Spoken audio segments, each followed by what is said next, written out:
Alafia, and welcome back to Black Love Free, a spiritual political podcast dedicated to Black spirituality, healing, and Black liberation. I am your host, Brendan, a reluctant anthropologist, a hoodoo, a student of the Ifa, Orisha, Isheshe tradition, and an energy healer. Happy White Man's New Year. I definitely planned on coming onto the mic before the year ended, but then I decided to just rest and chill. And I feel like 2025 needed that. It was such a whirlwind of a year for me. Like, I really felt caught up in Oya's storm, in her winds. It really has taught me so much about myself. I am not the same person that I was when I began 2025. Like that girl, that Brenton is dead and gone. And the person I am today, I love her even more. What did 2025 teach you? I'd love to know. I'm going to share a little bit of some ins and outs later, but I'd be curious to know, what are you embracing in 2026 and what are you saying absolutely the fuck not to this year? Before we dive into our topic for today, I wanted to say thank you again to everyone who has supported the podcast this year. It was actually just so cool to see how many Spotify Unwrapped lists we were in, even though it's fuck Spotify all day, every day. Really, fuck everything. No more police. That also means no more ICE. Thank you to everyone who attended our community spaces. If you don't know, we do community workshops bi-monthly where we meet up. We talk about different aspects of our political journeys. We are building transformative Black feminist resistance practices together, rooted in Black feminist theory, rooted in anarchist theory, and practice. If you're interested in learning a bit more about that, I'll talk about that at the end of the episode. And I wanted to thank everyone who has given a donation or contributed financially to the podcast over the course of the year. When you donate, when you become a paid subscriber on Substack, when you share our community events, right, you're helping to sustain this work. I am so hopeful that this new year will bring in more abundance financially, spiritually, emotionally for all of us. And if you would like to contribute, right, become a paid subscriber on Substack or make a donation on our website, or both if you really got it. So today we are talking about truth. We're also talking about desire. We're talking about the erotic and discernment and their roles in our journeys for self-determination and ruthless self-devotion. We'll get into it by reading some Audre Lorde. I feel like she's just someone I come back to time and time again. And we'll also be talking a bit from the essay, The Shape of My Impact by Alexis Pauline Gumbs. As you listen, I want you to reflect on whose truths you've been living by. Have they been your own? Have you allowed yourself to feel the depths of your desires and let the truth of what you desire direct you? So, as promised, I'm going to talk a bit about my quote unquote ins and outs, but because I always have to do things a little differently, I'm not going to call them ins and outs. My ins are what I'm embracing this year and moving forward in my life, and my outs are my absolutely the fuck nots, right? These are the things that I cannot be in my life anymore. And so I've been trying to figure out how to share this because there are some things that happened in this past year that I cannot ever experience again. And so I'm going to start with some of those. Right. And the first thing is absolutely letting these bitch ass niggas play in my motherfucking face. And I'm talking in all realms of life. I'm talking professionally. I'm talking interpersonally. Girl, I don't know what it is and why people think they can just threaten me. So this year, not doing that, not playing that. I'm not playing by my money. I'm not playing by my time. I'm not playing by my space. And another way that I have let people play in my motherfucking face has been allowing people into my space, allowing people that don't mean good to me to even experience my presence. And yeah, so absolutely the fuck not. We're not doing that in 2026. The next thing that I'm not doing, that I'm saying absolutely the fuck not to this year, is going to events out of obligation. This includes professionally, but really just feeling like I have to go to things because someone invited me, or feeling like, that I can't be the architect of my weekends, my nights, my days, because I need to be polite. What I used to think is kind, but now I understand is more civil or polite to others. Not doing that anymore. On the financial tip, the thing that I'm definitely not doing anymore is giving my last to anyone but myself. And so we talk about a ruthless self devotion. And one of the things that I've had to really face myself about, and even came up in my meditation space earlier today, was the ways in which I sacrifice for others, even without realizing that it's a sacrifice, or the ways in which I contort my time, my financial resources, where even if I don't necessarily need it now, I might need it later due to emergencies or other things. Giving from a space of relative stability in comparison to the person I'm giving to, but not reserving the last for myself. And then, because it cannot be reciprocated, right? It is kind of leaving me in a lurch, and I don't want to experience that anymore. I want to feel secure. I want to feel solvent, and I'm doing all the work I can to do that. The next thing that is out is being generous with my enemies. So, allowing my enemies to exist without consequence. This year, I am no longer being generous with my enemy. What that means is I'm no longer giving my enemy the benefit of the doubt, especially the ones that look like me. I'm no longer giving my enemy the space in my mind and my heart and my body, right, to limit what I do and how I do it. Who or what, right, is my enemy, right? Oppression, right? These hating ass bitches out here. Those who would use my time without being able to reciprocate, or make it feel as if my time, my energy, my space, my body belongs to them and not to myself. So that's out. That's out. Absolutely the fuck not.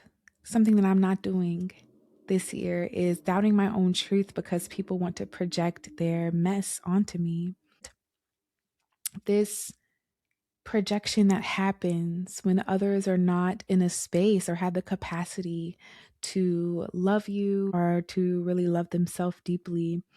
And so they will tell you things about yourself that aren't the truth, like you are not worthy of their time, their consideration, or there are all these things that are wrong with you. And I refuse. I refuse to, one, engage with folks who would treat me in that way, but also to internalize that treatment.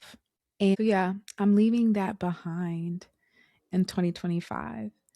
And for those of you who aren't aware, on my spirituality YouTube channel, I channeled a message for 2026 where spirit, our ancestors, our spirit guides collectively are asking us to respect the dead, the things that died away in 2025, the aspects of us, our relationships, our connection to the outer world, the world around us that are dead and gone, right? The world before 2020, that's been dead and gone.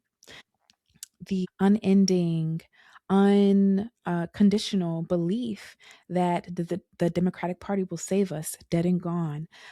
Imposing limitations on ourselves based upon what we see in our external environments, what our mamas might have said to us, the things that our fathers might have said to us, our grandparents, those things that we might have heard in school or learned in school about ourselves, letting those things die and stay dead. Those relationships where you pour your time and your energy, where you pour so much of your life-giving self, so much of your life-giving essence to, so much of your breath to, letting those be dead and gone in 2025.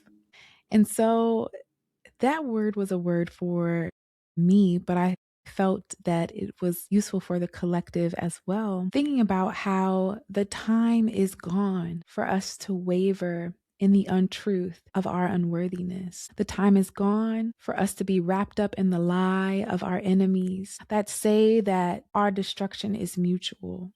If my enemy's destruction would entail my own, then they are not my enemy. But by virtue of being an enemy, right, that means that their destruction ensures my survival and my living. And so this is the year to get clear, right, about what is dead and gone in your life, and what you can continue to pour your life-giving energy in to grow. And perhaps for some of you, what needs to die is self-doubt. Maybe what needs to die is self-sabotage. Maybe what needs to die are those relationships, those jobs, those places that make you feel less than.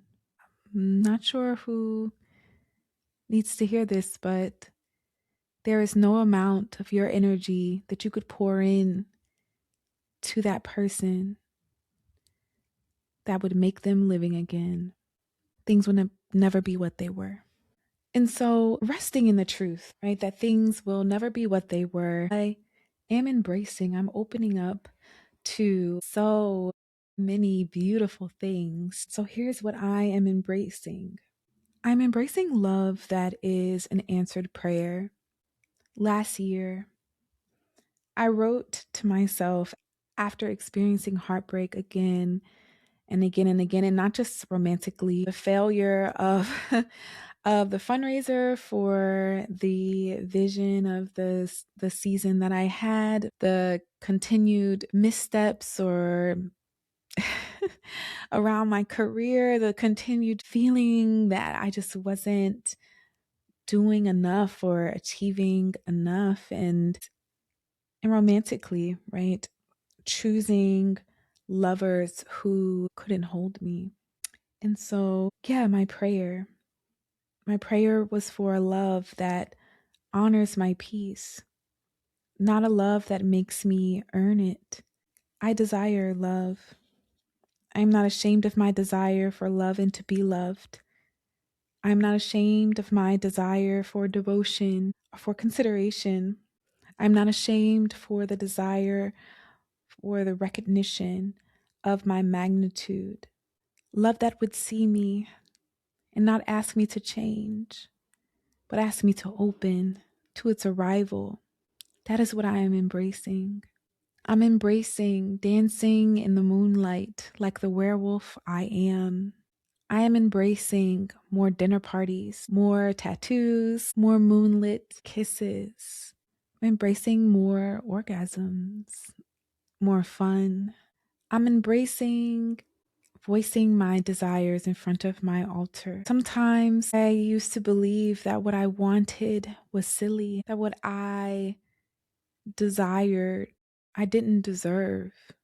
And part of that was because as a child, like when I would voice what I wanted and my desires, I would be told no constantly, or I would just look around and say, we can't even afford what I want. The light's not even on, right? The water's not on. How can I have this thing that I want? And finally, the last of what I'm embracing that I'll share here is spiritual study. This year is a 1 year. It's a year of new beginnings and a year of setting a different cycle for myself. This year, I am moving towards the desires of my heart in further alignment with my destiny. And I know I said that was the last one, but from my meditative space just before getting on the mic today, I was also asked to embrace grace. Grace for myself in this journey. I am a high achiever. I like to do things excellently. It's part of the reason why It takes me so long to do this or to do really anything. I want to show up in a particular kind of way. What 2025 has taught me is that if I don't give myself grace, I will not survive. And so 2026 is continuing to move in that, continuing to move in grace with myself. And if you're curious about what grace is and what it might look like to do that, we will explore that in a future episode. Today, I am sipping on some green juice with okra water. So if you're watching this and you see my juice off to the side, I find that okra water is really good for if you are trying to really internalize abundance. A lot of folks on TikTok, you're talking about, and I'm not on TikTok. I just know from what gets carried over into Instagram, but a lot of folks that I see, they talk about okra water and they're talking about it specifically to please a man. And that's never, ever what we're doing here. But for me, okra water really, really helps me embrace abundance. The sliminess of it, like I usually, when I make it, I pray into it, I speak over it. Like as I consume this, I expand, I grow in alignment with my destiny, and I am satiated. I am quenched. Like it just really speaks to that. So that's why I like to drink it. I usually drink it in the morning. I mix it with some juice. And yesterday I had it with some cayenne pepper and pineapple juice, and that was really good. See, today we're talking about desire. And so with our breath, we are making space for our desires and giving our bodies and our minds and our spirits the time and space to clearly discern what desires are ours and what aren't. And so, if you'll join me, take a deep breath. 1, 2, 3.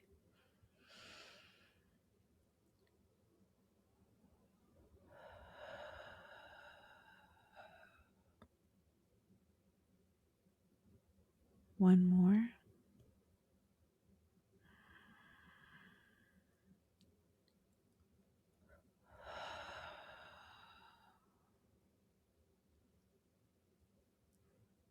One more.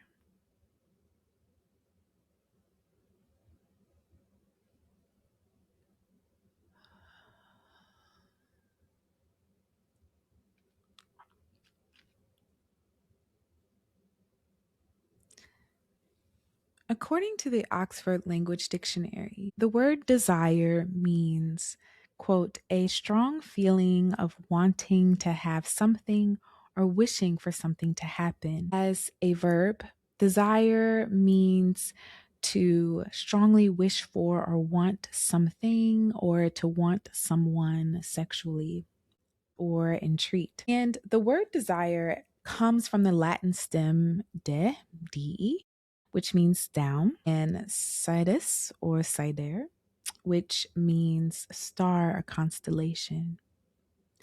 And when I was looking this up, I thought that was actually really beautiful. That for one thing, right, we can think about our desires as calling what we want and long for from the stars, right? We can say, okay, it's coming down from the heavens. But we could also think about our desires as being nested in a constellation. The things that we desire are connected to many other desires, maybe the desires of those we love, maybe the desires of those that we organize with, right? But they're all part of a universe. And that felt really cool to me to think about it in that way. And popularly, we might see desire depicted as sexual feeling. We restrict it to sexuality. We restrict it to the pleasure of sex. And this is because of capitalism, right? Capitalism requires a type of alienation from your desires and alienation from your spirit and your body so that you can participate in a system of exploitation where you will never get paid what you're worth, right, for the work that you do. And so a lot of times white supremacist oppression, anti-Black oppression, patriarchal oppression, transphobic, misogynistic, misogynoristic, ageist, ableist oppression would shape the desires that we have or eliminate them, right? And replace them with material things, with a certain kind of ascension in order to sustain these systems that exist around us. And so another element of desire is discernment. It's the ability to be able to sit still and know, right? What is it that you want? To give space, to give breath to that. And so discernment and desire come hand in hand. You're discerning the truth of your desires, what it is that you actually really want to see or put forth or bring into this world, or what you actually desire from others. And the discernment to recognize when as my father would say, a wooden nickel approaches you. And so my father was born in the 1930s, and apparently there used to be wooden nickels. And he would always tell me, especially when I was talking about romantic relationships, he would always tell me not to accept any wooden nickels. Wooden nickels are shaped like nickels. They look like nickels, but they're not made from whatever metals that nickels are made from. They're not valuable in that sense, right? You can't spin them in the way that you can spin nickels, but they might fit in that slot. They might feel, the same in your pocket. They might feel the same in your hand, maybe, but they don't got no spinning power. And so much of what we are offered in this world are wooden nickels, right? These substitutes for our desires. And we're going to talk about that today as we call upon the wisdom of our ancestor, Audre Lorde, a Gamba Adisa. And so this time we are going to read her essay, Uses of the Erotic as Power, which was a paper that she delivered at the 4th Berkshire Conference on the History of Women at Mount Holyoke College on August 25th, 1978. So a good Virgo season word.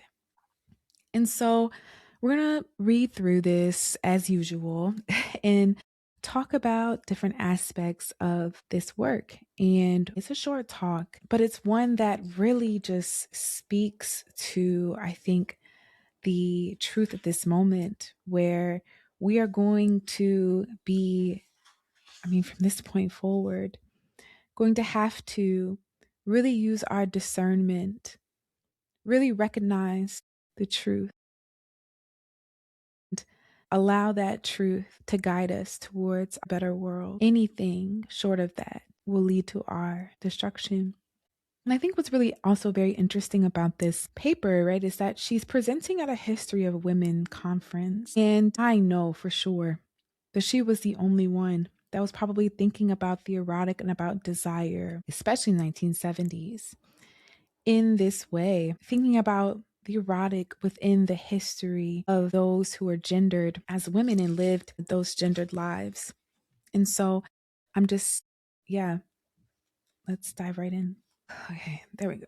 That's better. I am more comfortable now. And so we'll read through this today and talk a bit about what she's sharing. So she begins. There are many kinds of power, used and unused, acknowledged or otherwise. The erotic is a resource within each of us that lies in a deeply female and spiritual plane, firmly rooted in the power of our unexpressed or unrecognized feeling. In order to perpetuate itself, every oppression must corrupt or distort those various sources of power within the culture of the oppressed that can provide energy for change. For women, this has meant a suppression of the erotic as a considered source of power and information within our lives. We have been taught to suspect this resource, vilified, abused, and devalued within Western society. On the one hand, The superficially erotic has been encouraged as a sign of female inferiority. On the other hand, women have been made to suffer and to feel both contemptible and suspect by virtue of its existence. It is a short step from there to the false belief that only by the suppression of the erotic within our lives and consciousness can women be truly strong. But that strength is illusory, for it is fashioned within the context of male models of power. And so, what Audre Lorde is speaking to in this moment is a notion in, let's say, 1970s. That's like second wave feminism, where in order to resist patriarchy and to resist the limitations and the oppression of patriarchy, had to essentially disavow the feminine, disavow the sexy, quote unquote, disavow certain aspects that were associated with the domination of women that were, as Lord argues here, is actually just essential. Not just essential to life, but also essential to power. And so the denial of certain feminine aspects for some feminists were the key to gaining power in a male dominated society.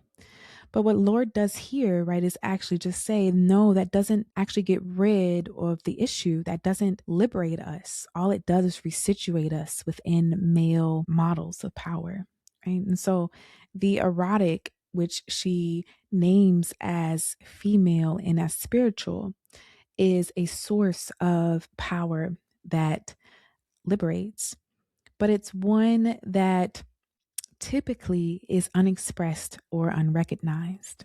She continues, as women, we have come to distrust that power which rises from our deepest and non rational knowledge.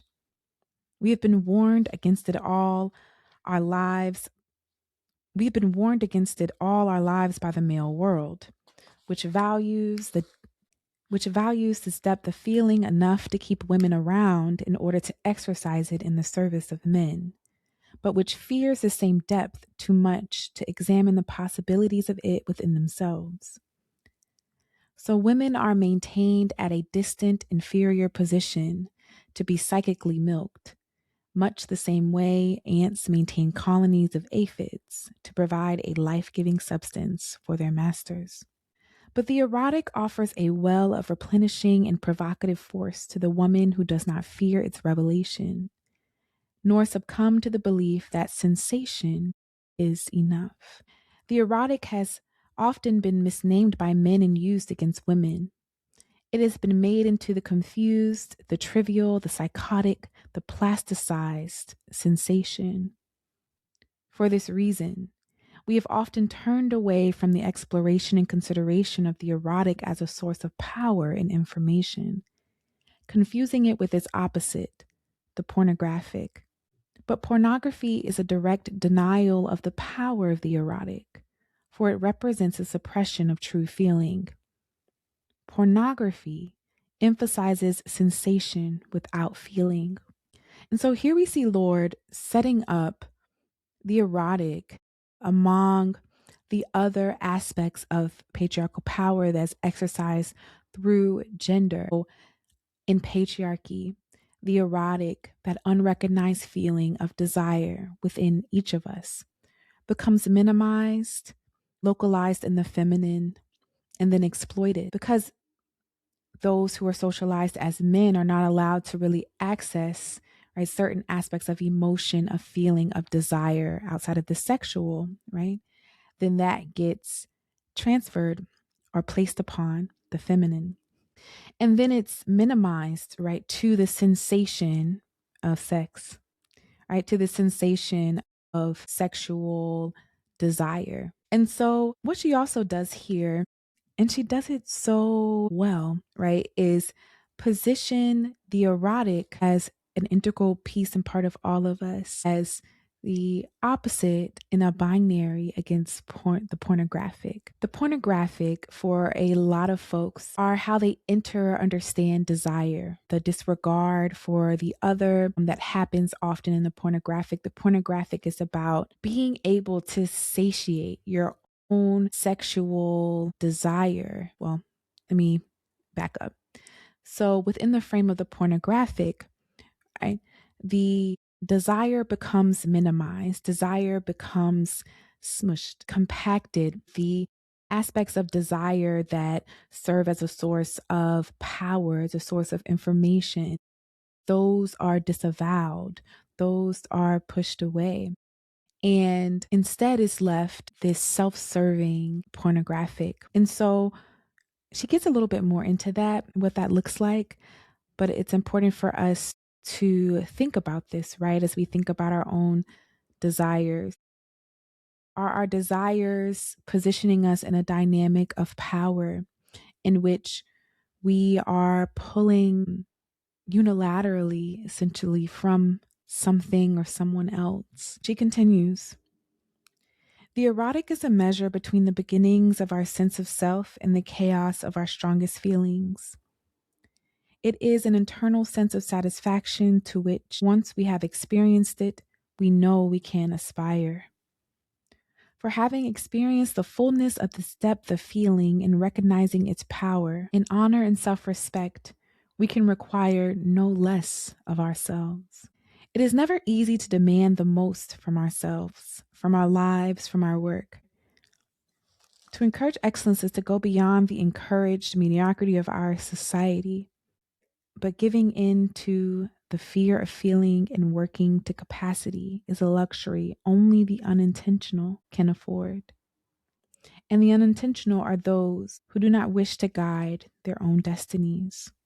And that ain't none of us here, right? We all are looking to guide our own destinies and be the master of our own souls, which is part of the violence of oppression, right? Is taking away that capacity and that ability. This internal requirement toward excellence, which we learn from the erotic, must not be misconstrued as demanding the impossible from ourselves nor from others. For the erotic is not a question only of what we do, it is a question of how acutely and fully we can feel in the doing. Once we know the extent to which we are capable of feeling that sense of satisfaction and completion, we can then observe which of our various life endeavors bring us closest to that fullness. The aim of each thing which we do is to make our lives and the lives of our children richer and more possible. Within the celebration of the erotic in all our endeavors, my work becomes a conscious decision, a longed for bed, which I enter gratefully and from which I rise up empowered. So, Lord is saying here, in some words, that the erotic and our connection to it pushes us to excellence, pushes us to demand the most of ourselves from our lives and from our work. The erotic, tuning into that depth of feeling into our desires, does not allow us to embrace the mediocrity that is misrecognized as supremacy and white supremacy, but rather gives us the strength, the power, and the ability to craft our own destinies and to feel fully into that doing. So not that capitalist distance that is necessary, right? That separation of the body, of the mind from the work that you do, what folks would say, that alienation from your labor, but the deep fullness that comes in doing the shit that you want to do. And doing it knowing that it stems from a deep inner knowing that it's your work to do. And so the purpose, the aim of this erotic driven living is to, quote, make our lives and the lives of our children richer and more possible. When we celebrate the erotic in all of our endeavors, Lord says, our work becomes a conscious decision, not a source of depression, not a source of exploitation or exasperation, right? But a conscious decision. I love the word a longed for bed, because I'd be longing for my bed, honey. And a longed for bed, which we embrace with gratitude, but it also empowers us. Of course, Women so empowered are dangerous. So we are taught to separate the erotic demand from most vital areas of our lives other than sex. And the lack of concern for the erotic root and satisfactions of our work is felt in our disaffection from so much of what we do. For instance, how often do we truly love our work even at its most difficult? The principal horror of any system which defines the good in terms of profit rather than in terms of human need, capitalism, or which defines human need to the exclusion of the psychic and emotional components of that need. The principal horror of such a system is that it robs our work of its erotic value, its erotic power and life appeal and fulfillment. Such a system reduces work to a travesty of necessities, a duty by which we earn bread or oblivion for ourselves and those we love. But this is tantamount to blinding a painter and then telling her to improve her work and to enjoy the act of painting. It is not only next to impossible, it is also profoundly cruel. And so, again, by orchestrating what Marxists or other students who study Marx might call an alienation from our labor, that disillusionment that happens there, by illustrating it and really mapping it as the principal horror, the primary horror of the system of capitalism, Lord points back to so many ways in which this system of oppression separates us from our own knowing, from our own bodies, and from true satisfaction in life. And so, if you are feeling disconnected from your own life, you're feeling disconnected from your own self, from your own body, you clock in, clock out, or maybe you're like me, you don't necessarily clock in and clock out, but you have to fucking work, right? And it might not be something that you always want to do, or maybe never want to do. It can be a source, not even a source, it is a type of violence to our bodies, to our minds, and to our spirits. And these are the systems that bait us to uphold them through entertainment, through celebrity, through this idea of the American dream, through these ideas that if we only reach a certain class, right, we'll finally be free enough to do whatever the fuck we want to do and enjoy it. But sometimes that enjoyment is not always already embedded in having hoarded wealth. Without that deep connection, that deep feeling to self, without the knowledge and the discernment, the acknowledgement of the truth of our destinies, we cannot tap into that deep satisfaction that Lord names as the erotic. But I digress.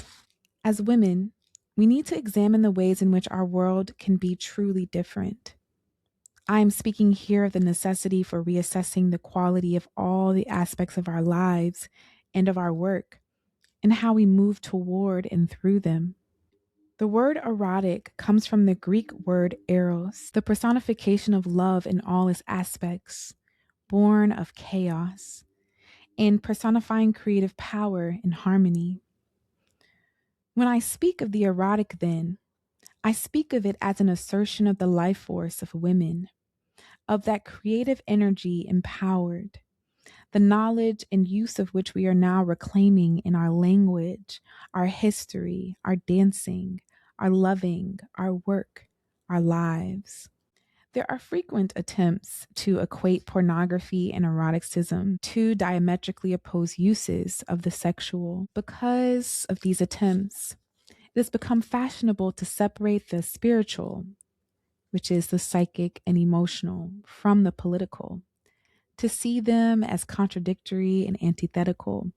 What do you mean? A poetic revolutionary, a meditating gun runner? In the same way, we have attempted to separate the spiritual and the erotic, thereby reducing the spiritual to a world of flattened affect, a world of the ascetic who aspires to feel nothing. But nothing is further from the truth. For the ascetic position is one of the highest fear, the gravest immobility. The severe abstinence of the ascetic becomes the ruling obsession.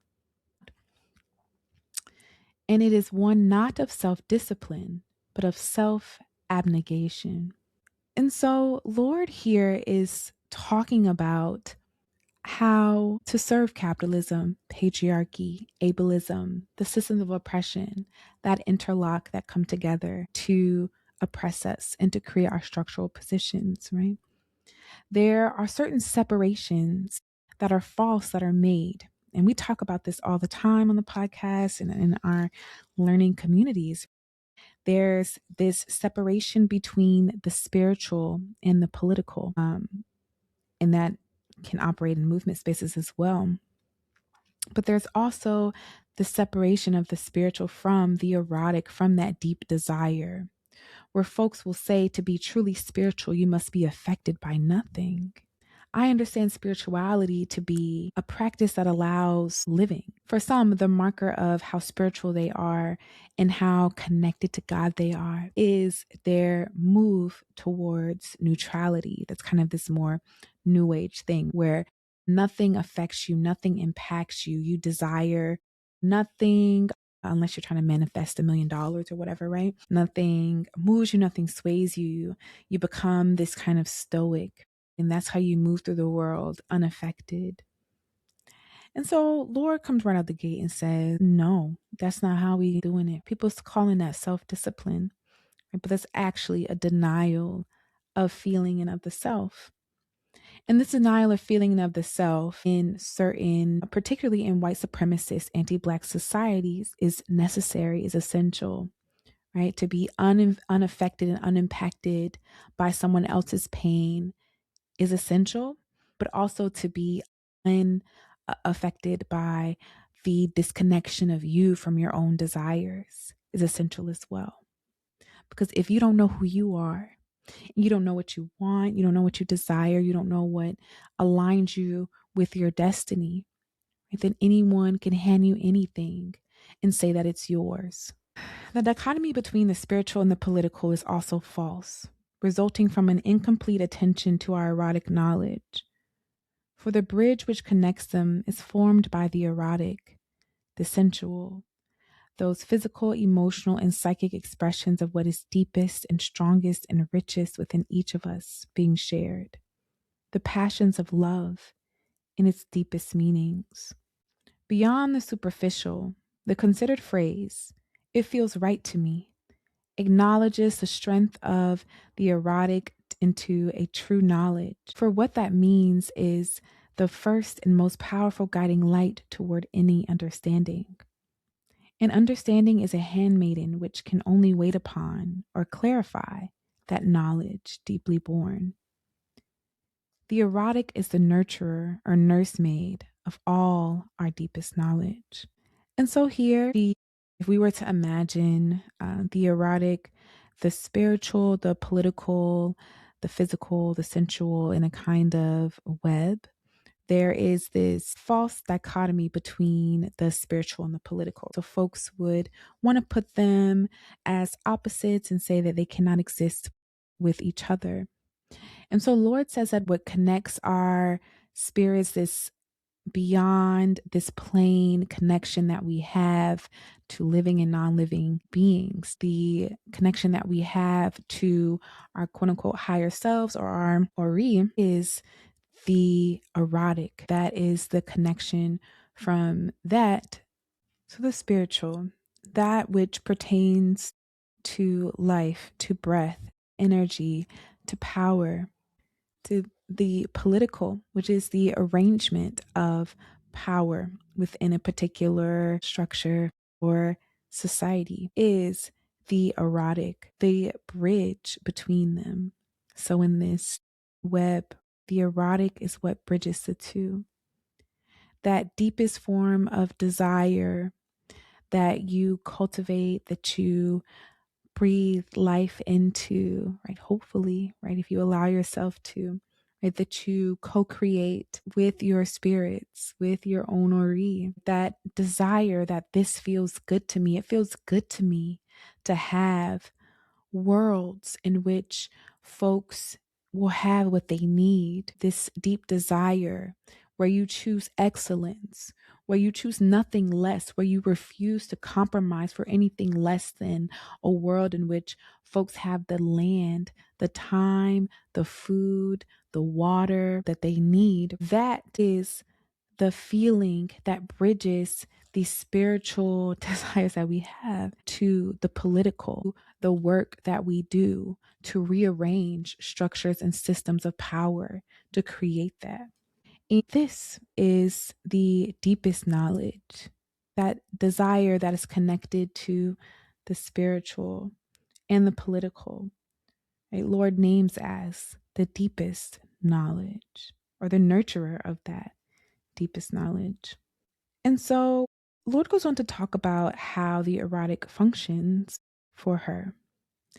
And she says, the erotic functions for me in several ways. And the first is in providing the power which comes from sharing deeply any pursuit with another person. The sharing of joy, whether physical, emotional, psychic, or intellectual, forms a bridge between sharers, which can then be the basis for understanding much of what is not shared between them and lessens the threat of their difference. Another important way in which the erotic connection functions is the open and fearless underlying of my capacity for joy. In the way my body stretches to music and opens in response, hearkening to its deepest rhythms, so every level upon which I sense also opens to the erotically satisfying experience, whether it is dancing, building a bookcase, writing a poem, examining an idea. And so, Lord here is talking about, right, the erotic as being essential for a capacity for joy that is open. And it makes me think about things that we've discussed here and on the Substack. Makes me think about how folks will limit joy to these capitalist imaginations, right? So joy is the shopping spree. Joy is the $2,000 ticket to the Beyonce concert, right? Joy is a new car. Joy is, all of these things. And then there's the kind of Christian joy, the joy the Lord gives you and everything is going wrong. At least you still have this like wellspring of joy that comes from the Lord, right? So these joys are different though. They're always defined through an external force. But the erotic connection, that erotic capacity that we all have, becomes a defining force of joy that starts within ourselves, that allows us to connect with others, but is open and fearless. For if I know who I am, I know what I desire. I know that desire stems from me and from the deepest part of me. Every move I make towards achieving that desire is one that opens the capacity for the joy of receiving or achieving that desire. And so, Lord is really pointing to, and it's really stirring up something in me. It's really stirring up something in me right now. Just thinking about the erotic as this kind of sensual, connective tissue of life. That capitalism, that the oppression that we experience just deeply disconnects us from that. And so, the other piece of what Lord is speaking to is in that shared connection. And she's talking about a connection that is happening between two or more folks who are also in touch with their own erotic desire. And so these connections start with the self, but then become shared through community that allow for difference. Right? If we both have the space and have the capacity to desire what we wish and to achieve those, then the differences between us feel less threatening. We are living in a world where the desires of the few, the unmelanated, the ancestrally unwashed, right, shape how we might see connection and how we might see difference. In order for the desires of Christopher Columbus or King James, or others to be realized, right? The desire to dominate, the desire to rule, the desire to control, the desire to consume. In order for that desire to exist, it had to exist in a world in which folks were deeply disconnected or violently disconnected from the erotic, from their own desires and the realization of their own desires. That self connection shared is a measure of the joy which I know myself to be capable of feeling, a reminder of my capacity for feeling. In that deep and irreplaceable knowledge of my capacity for joy comes a demand from all of my life that it be lived within the knowledge that such satisfaction is possible and does not have to be called marriage, nor God, nor an afterlife. This is one reason why the erotic is so feared and so often relegated to the bedroom alone when it is recognized at all.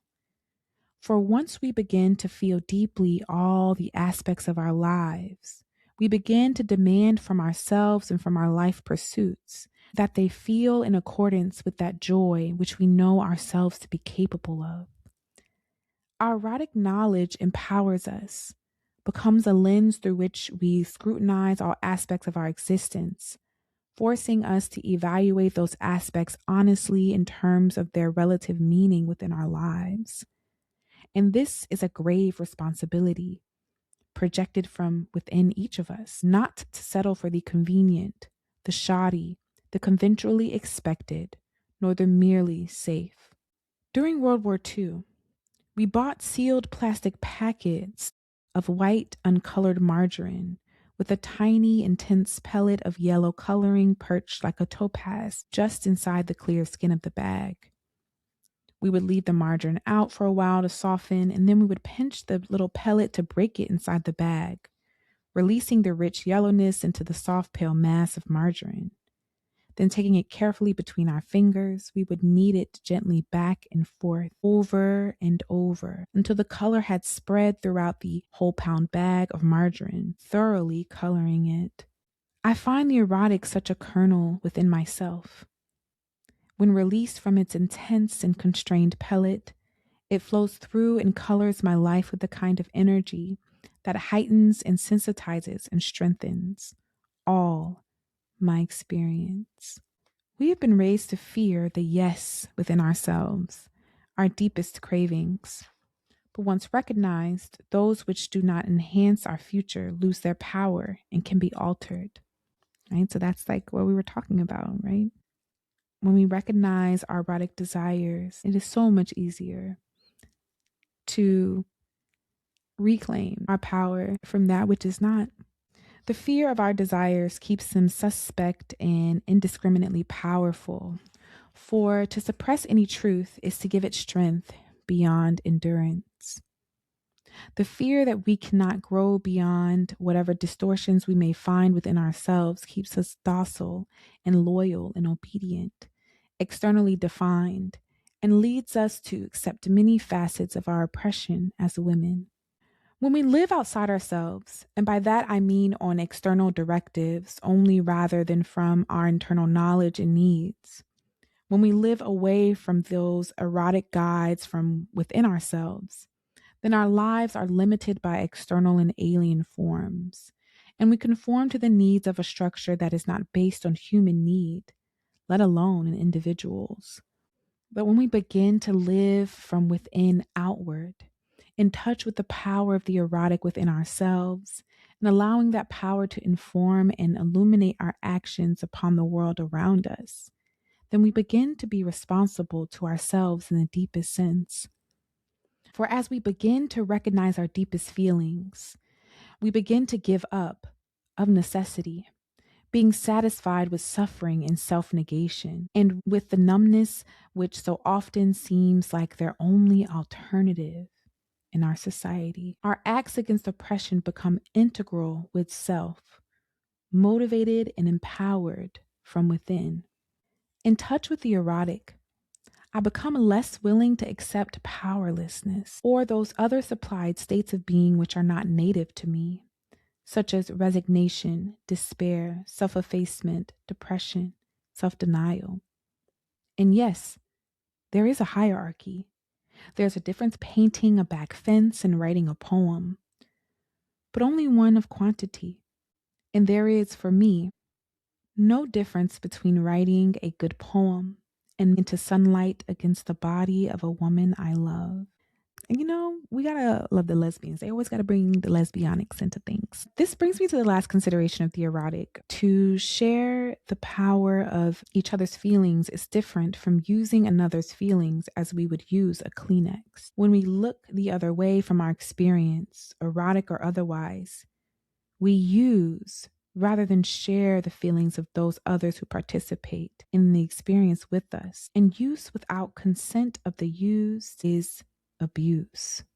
In order to be utilized, our erotic feelings must be recognized. The need for sharing deep feeling is a human need, but within the European American tradition, this need is satisfied by certain prescribed erotic comings together. These occasions are almost always characterized by a simultaneous looking away, a pretense of calling them something else, whether a religion, a fit, mob violence, or even playing doctor. And this misnaming of the need and the deed give rise to the distortion which results in pornography and obscenity, the abuse of feeling. When we look away from the importance of the erotic in the development and sustenance of our power, or when we look away from ourselves as we satisfy our erotic needs in concert with others, we use each other's as objects of satisfaction rather than share our joy in the satisfying, rather than make connection with our similarities and our differences. To refuse to be conscious of what we are feeling at any time, however comfortable that may seem, is to deny a large part of the experience and to allow ourselves to be reduced to the pornographic, the abused, and the absurd. The erotic cannot be felt secondhand.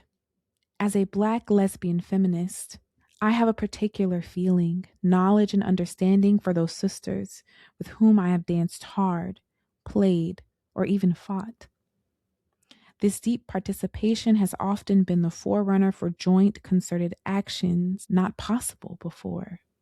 But this erotic charge is not easily shared by women who continue to operate under an exclusively European American male tradition. I know it was not available to me when I was trying to adapt my consciousness to this mode of living and sensation.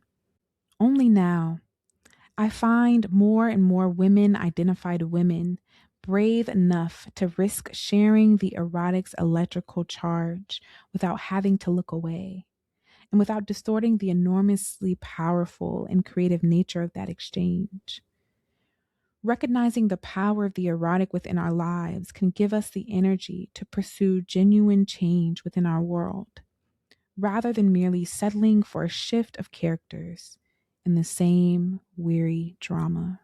For not only do we touch our most profoundly creative source, but we do that which is female and self affirming in the face of a racist, patriarchal, and anti erotic society. And so, what do we do with this knowledge, right? Well, one thing is to note that when we don't recognize our needs, our desire, depth of feeling that moves beyond what has been offered to us through capitalism, through patriarchy, through other forms of oppression, we open ourselves and others up to be used and to be abused, right? And we've seen that illustrated through the exploitation of capitalism. And even, I know for many of us, we've experienced interpersonally as well. And so that refusal to recognize or acknowledge the depth of that feeling of that need, that is the pornographic distortion of the erotic. And when we don't recognize our needs and the needs of others, we transform ourselves and we transform each other into objects of satisfaction and into objects of exploitation.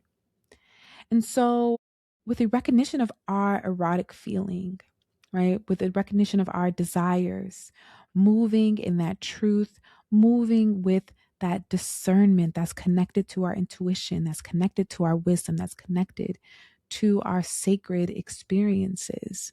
We can transform the world, but it always starts within.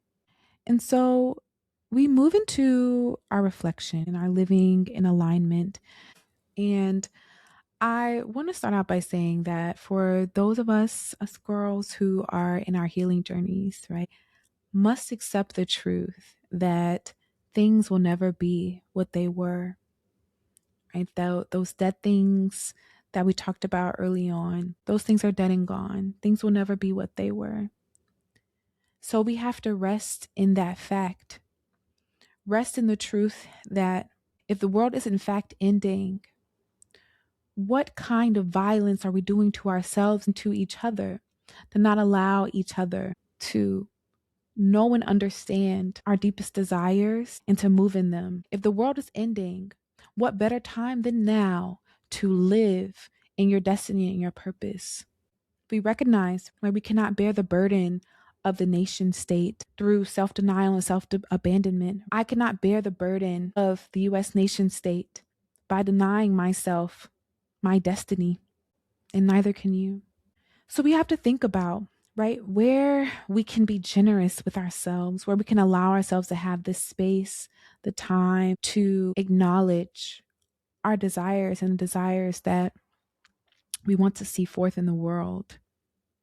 We think about where we might be generous with others. And so in my last divination, per usual, I was red, but Oshun shared with me a warning about being generous in ways that will always be unreciprocated, giving beyond my capacity to any and to everyone. And I want to bring that warning to us here in this moment when we talk about the world in which we're in, where folks are asking us to give grace to Trump supporters who are now realizing that they supported their own demise, or they're asking us to mourn their dead alongside them, or they're asking us to, if we're really truly good, to continue to sacrifice to the point of self effacement, to the point of self deletion from this world. Any liberation, right? Whether that be the liberation of African peoples, the liberation of Palestinian peoples, the liberation of Black peoples everywhere, should not come with the terms of your suffering. Yea, there might be sacrifice, right? The comforts that are afforded to us through centuries of exploitation of third world peoples, that sacrifice. But self abandonment, self denial, self negation is not the terms of your liberation, beloved. And so, with this in mind, a ruthless self devotion might entail giving yourself time to know your limits. Know when you are overextending kindness, i.e., turning the other cheek. Sometimes bitches gotta get their ass beat. And how I'm feeling, to be silly about it, right, is that if we had beef in 2025, babe, we still got it. We still got beef. We gonna have beef until you do right by me. But also, right, a ruthless self-devotion might entail knowing when I am taking on others' limitations, right? Where others might say, okay, well, XYZ is happening in the world. So why do you think that you should create art now? Or XYZ is happening in the world. Why aren't you doing more? Why aren't you putting your body, your life, your etc. out on the lifeline, right? So this knowledge and understanding of others' projections of what an activist might be, quote unquote, others' projections of what political work might look like, what they may or may not have the courage to do for themselves that they project onto you or onto others, to help discern in what is a murky world that full of responsibility, to help discern what is yours. We must take the time to slow down, to take a full account of how we're feeling, even those disturbing feelings, those depressed feelings, those disconnected feelings. Take account of the feelings of desire. Take an account of how our spirit, body, minds respond to people and to situations. If people are forcing you to move with urgency, that one of the principal elements of white supremacy culture, right? They say, do this now or else. Taking an account of when we are rushing in, despite what we might feel or know to be more aligned with ourselves, to save others, to do the impossible project of saving others. And I know for me, what I constantly and consistently do is think about, when am I rehearsing that same script that spirit told me needs to be dead, of being a shield for the consequences of another person's behavior? When am I rehearsing that script and living in the projection that I am meant to save this democracy, these niggas, these wiggas, these negritos, these niggas? When am I rehearsing the ways of the past and denying myself my own desires in service of others? Those moments when I find myself wanting to fawn or to deny myself my desires, I can pause. I still have time to reflect and ask myself, what am I trying to avoid within me? What, by giving away this time, this money, this energy, this brain space, am I avoiding in my own life? What might I lose with this new act of self-betrayal? Because this year, as Saint Zolani said in one of their channeled videos, this is the year where spirits, our ancestors, are asking us to move in accordance with our own destiny and desires with the same or even more urgency than we move with the desires of the world outside of us. That external depiction, that consistent external depiction of what should be important to us here in this moment. And if we are not clear on ourselves, we are not clear on our own desires, we are not clear on our own political work, our own spiritual work, we will be swept away. And so for you, I wonder, what is the process that you have or that you're developing to recognize yourself, your desires, your truth right here, right now, in this moment? How do you discern truth from projection? And if you find that that's hard to do, you find that the primary desire that you have right now is to survive, I want to reaffirm you and say that survival is enough. The things that you need to do to ensure that you are here is enough. And in fact, if anything, those spirits that work with you, those spirits inside you, those that surround and encamp you, those that walk with you towards your highest good and the highest good of your destiny, ensure that survival is a promise. With these systems, with oppression, they want to treat survival like a gamble. And the more you lend your spirit, body, mind to them, the more it will feel like a gamble. Please be assured that your survival is a promise. In those moments where the truth might be hard to see, you might be hard to see and feel, who can you call upon to help you see and know yourself? And if you say no one, beloved, there is no time better than now to develop that. There are spiritual practices that can help you see yourself. Mine does. My time with my ancestors, with the Orisha, with the spirits who love me and know me, help me see myself when I be acting delulu and I act like I don't know who I am.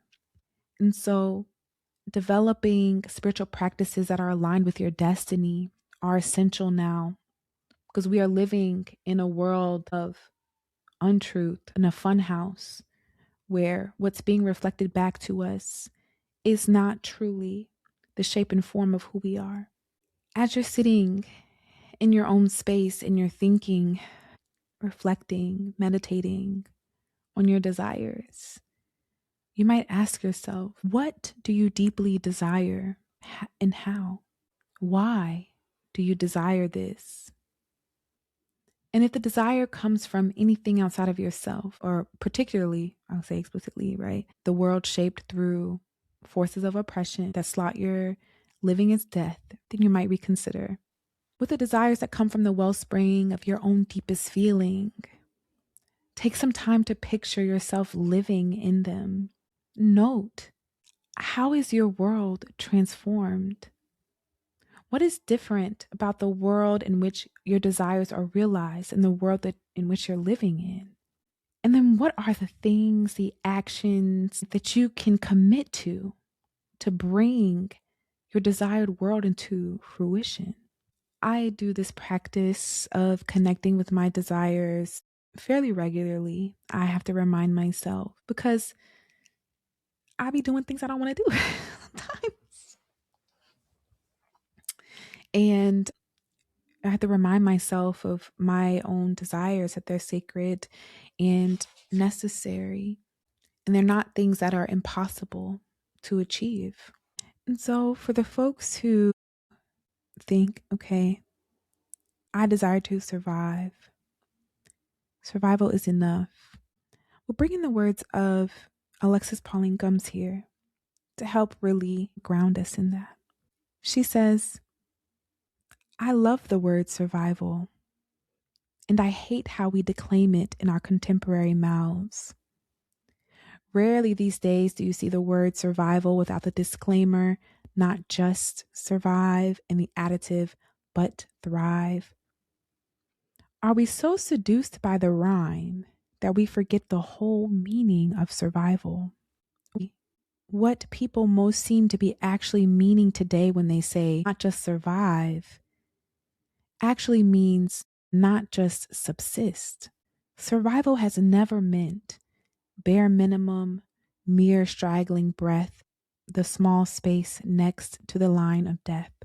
Survival references are living in the context of what we have overcome. Survival is life after disaster, life in honor of our ancestors, despite the genocidal forces worked against them specifically so we would not exist. I love the word survival because it places my life in the context of those who I love, who are called dead, but survive through my breathing, my presence, and my remembering. They survive in my stubborn use of the word survival unmodified. My survival, my life resplendent with the energy of my ancestors, is enough. And so, dear listener, if you're curious, I'll share my desires with you. I desire to survive. I desire to be loved. I desire to be well known, to be wealthy, to be abundant, to be a mother, to be a loving member of community. I desire to be free, to write for a living, to be a sweet lover and friend, to be celebrated and cherished. I desire to be a way maker and a world builder. I desire to heal my lineages, to dance the night and the day away, to be the baddest bitch in the room. I desire to see myself as my ancestors see me, where they have named me and called me and said that my beauty is enough. I desire alignment, justice, clean water and air. I desire for the oppressed everywhere to be free. I desire the self-determination of myself, my sisters, my babies, my loved ones. I desire the defeat of my enemies. I desire for my truth to set me free. I have been holding this little tongue of mine for too long, And thus, I desire to speak freely, to ask for what I need, and to know that it comes to me easily or comes with the struggle that I need to grow. These days, I'm reflecting on what it means to have a soft life, an easy, quote unquote, life. And I could wish for an easy life. That's not really, though, it resonates with the deepest feeling I have in me, though. And an easy life, to be frank, would be moving out of alignment. I will have to essentially spiritually hijack something or someone to have just a life with no struggle, which is essentially what white supremacist violence in an anti-Black world is. Spiritually hijacking to create power and privilege that they're not necessarily entitled to or have earned, but that's neither here nor there.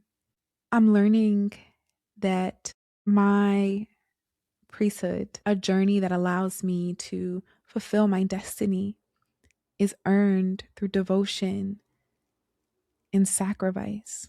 I know that my desires come to me when I surrender to the truth of my destiny. And that starts when I open my mouth. And so, last but not least, we'll affirm together. My desires come to me when I surrender to the truth of my destiny. My desires come to me when I open my mouth and my hands to receive them. That's all I got for y'all today. Thank you for taking the time to listen. I hope this episode reaffirms your power to co-create a life according to your desire, where compromise for anything less becomes impossible. I want to express my deepest gratitude to my elevated ancestors and spirit guides, to the Most High God for giving me the inspiration and fortitude to do this work. I do not take it lightly. I also want to thank Jemiah Jacob, Black Love Free's community coordinator, for her work in helping us to achieve our mission. And a special thank you to Queen Cornish for suggesting Alexis Pauline Gumb's article and for allowing me to read your work on love that helped reaffirm our reading choices for today. And so, if you want to keep up with future episodes of the podcast, follow us on Instagram at black.loved.free, and be sure to subscribe to our Substack and our YouTube page. I will be sure to link the channeled message for 2026, the multiples of them for those of you who are interested in listening. And if you would like to join us in our next learning community, our next one is on February 8th at 1 p.m. It will be virtual on Zoom. It is called Aligning with Ease. And in this workshop, we will be looking at our lives and meditating on our deepest desires, our erotic desires, to align our lives with our spiritual and political practices in the midst of a world of just disconnection, right? There's so much overwhelm that's happening in the world right now. So many different causes to take up, so many different ways to spread one's energy. It is overwhelming. And so this workshop is a supportive space of connection where we'll come together and discern truth from projection. We'll use our intuition, our wisdom, and our experience to map out our lives in a way that allow us to do our spiritual political work with ease, with joy, and with self-compassion. So if that sounds interesting to you, join us. Be sure to give us 5 stars and a review wherever you listen to podcasts. This really helps us reach other listeners. And if you're listening on Spotify, leave us a comment to let us know what you think of the episode. I love to read comments and respond to them. If you're on YouTube, leave us a comment as well. If you'd like to give us feedback, feel free to send us an email at black.loved.free@gmail.com. And if this episode has touched you or made you think differently about yourself, your life, and your desires, let us know. If you'd like to donate to the podcast or to financially support us, become a paid subscriber on Substack. You can do that for as little as $5 a month, or give us a donation on our website at black.loved.free podcast.com. And as always, may you find a sacred, soft place to care for yourselves and for each other. May you radiate in the truth that you are the one who saves you. And may you find the strength to be Black, loved, and free. Until next time, bye.